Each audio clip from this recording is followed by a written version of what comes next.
How's it going, guys? Alex here. Welcome back to another SSR analysis video. And I want to quickly apologise for the way this video is. I have done SSR analysis videos like this in the past. Not too many. I think I've done like 2 or 3 at most. But unfortunately, I don't have too much time to edit today. So today's video will be like this. But yeah, I hope you guys enjoy it regardless. And today we are taking a look at the Dokkan Awakening or the Rebirth for the Kaioken Goku, who I've been waiting everyone's been waiting for him to get a Dokkan for ages, and I actually uploaded a video about a week ago about the units that should get Rebirth, and everyone's answers, well, everyone's prayers have been answered, which is awesome. But I will be talking about why this card is good and why it's bad, obviously. So one thing I was surprised about is that they gave him Supreme damage. Initially, he only had Huge, and going from Huge to Supreme is actually a big step up, because back at, like, in those days, Huge was like, wow, that's actually pretty good. Supreme was rare. Like, the Supreme of those days was essentially the Immense of our days, if that makes any sense. And his 12 key multiplier is now 130, whereas before it was 125. But the problem with this is that it's underwhelming. Realistically, the majority of the units that are released now have at least 140, if not 135. I'm pretty sure the only unit with Immense and has a 12 key multiplier below 140% is Goku Black, if I'm not mistaken, and Golden Frieza. We can actually go ahead and take a quick look. I don't want to spend too much time on this. But the importance of 12 key multipliers is pretty huge, especially when you consider how much that affects how hard it will hit. For example, that full power Frieza there, he has 130 if I'm not mistaken. So if we can quickly find Goku Black. So, okay, he does have 140. So I must just be Golden Frieza. Let's have a quick look. So yeah, it's only Golden Frieza that has 135. But anyway, he does have fairly pretty good links. He has Shattering the Limit, which is a Rebirth link, Over in a Flash, Shock and Speed, Kamehameha, Assyrian Lineage, and All in the Family. These links are pretty common on a mono AGL team. Yes, I am bringing up the mono teams, but obviously I will be taking a look at how good he is outside of that mono team. But the main problem with him is that just flat out boosts aren't that good. The problem with this unit is that he was released in a day and age where everyone just has a percentage boost, which is way more significant than having a flat out boost, and I will get more into that in a moment. So attack plus 7,000 and defense plus 3,000, and if we have a look at what it initially was, attack plus 2,000 at the start of the turn. So, like, if you're taking a look at the Rebirth, you'd be thinking, wow, that's actually a big boost. He gets an additional 5,000 attack boost, and he gets a defensive boost. Wrong. And I will show you guys why. If we jump over to the Dokkan subreddit, big shout out to these guys. They always provide a ton of information on certain units. So, double Vegito lead, okay, plus his passive. So, that's 27,486 attack. That's his base attack, okay. Kaioken Goku, plus the double Vegito lead, 27,656. That 7,000 attack is worse than a 35% attack increase. 35% attack when you got cards that have 120% attack on super attack. It's really bad. Now, if we have like a defensive stat with the double Vegito lead, he has a decent defensive stat of 13,000. Still nothing crazy. I'm pretty sure it is higher than most AGL units if you are running a double Vegito lead. So currently with these base stats, his passive is worse than attack, plus 35%, and defense, plus 28% at the start of the turn. However, in actuality, it's far worse than that. At least with a percentage passive, you can make better of it by increasing his base stats, eventually with the dupe system.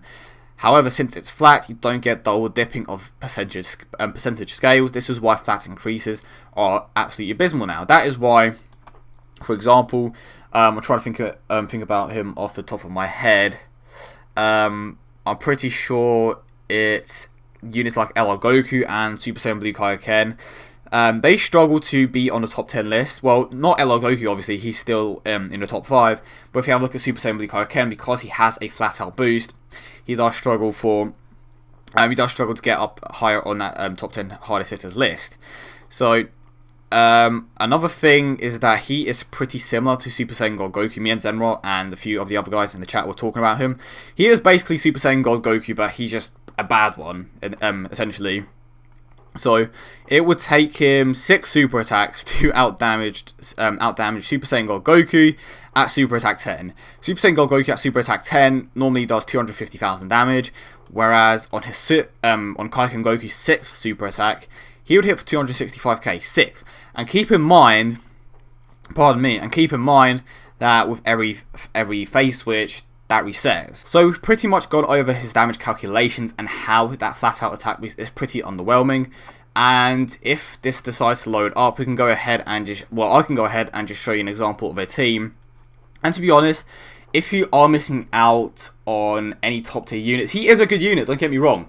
But when I looked at him, I instantly thought, okay, he isn't very good because there are better units. However, Dan called me out for this one.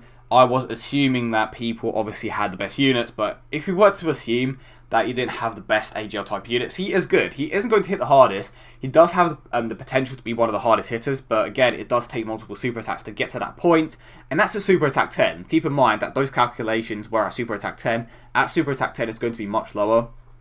But if we quickly go ahead and just make an example of him on an AGL team, you will see that he fits pretty well into it. So obviously Super Vegito and Rose are pretty much, I'm pretty sure that is Rose, it might be the one on the right. Yes, the one on the right. And Rose are, they are, what do you call it? They are staple units, there we go. And wow, the guy actually bothered to put him in straight away. Yeah, not trying to fire shots or anything. Super Saiyan Blue Kaioken. Super Saiyan God Goku, where you at? SSR, Super Saiyan God Goku, like they are basically a copy of each other, but God Goku's just better on it's just better at everything pretty much, and he's going to be even better when he gets a Dokkan. Well, I hope he gets a Dokkan. So that's 1, 2, 3, 4, 5 units, and we can go ahead and throw. Oh, not the AGL Super Saiyan 3. He's okay, but you don't really need him. He does have shocking speed as well. So, you know what? Let's go ahead and throw in Arale. Arale? Ultimate Gohan. Yes, they are basically the same unit, but let's throw in Ultimate Gohan in here. And look, the links are fine. Why? Super Vegito has shocking speed and prepared for battle. You have Super Saiyan Blue Kaioken. He has all of the 3 top tier links. Shocking speed, shocking speed, shocking speed. Over in a flash. Over in a flash. Rose shares Prepare for Battle with Super Vegito and Super Saiyan Blue Kaioken. You can make a few changes here and there to make it better. For example, you might want to go ahead and get rid of the Gohan and put him in there just for the extra support, because there may be a few situations where the links between some of the units may be a bit link, nice one, a bit wink. Wow, I can't speak, a bit weak. There we go. That's going to become a meme now. Anyway, it's going to become the new healthy meme. Anyway, so this is an example of what a team could look like with Super Saiyan Blue Kaioken in there, but realistically, considering they are essentially the same unit, you might get rid of that God Goku and put the Ultimate Gohan in there. I mean, Gohan only has shocking speed, but he still links with the majority of these units, and it just works really well. So, in terms of linking, he is a good unit, okay? In terms of attack damage, he does... I'd say that he does lack, but at the same time, you may have other units that can make up for that lack of damage. So if you're missing a unit like Super Saiyan God Goku, he is a good replacement if you're willing to give up that damage boost, obviously. But that's pretty much it, guys. I would say that he is a good unit if you are lacking the top tier ones, top tier AGL units. That's what I mean by that, by the way.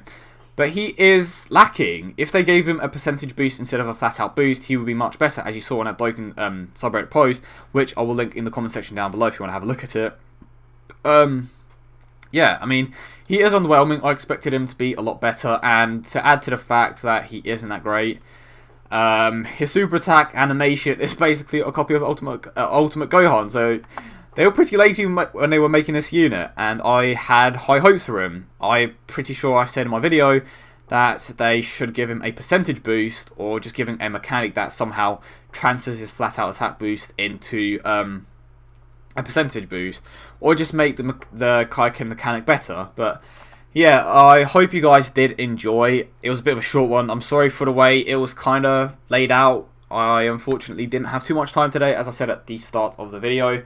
But I hope you all have a nice day. I hope you found this video useful, and I will catch you guys in the next one.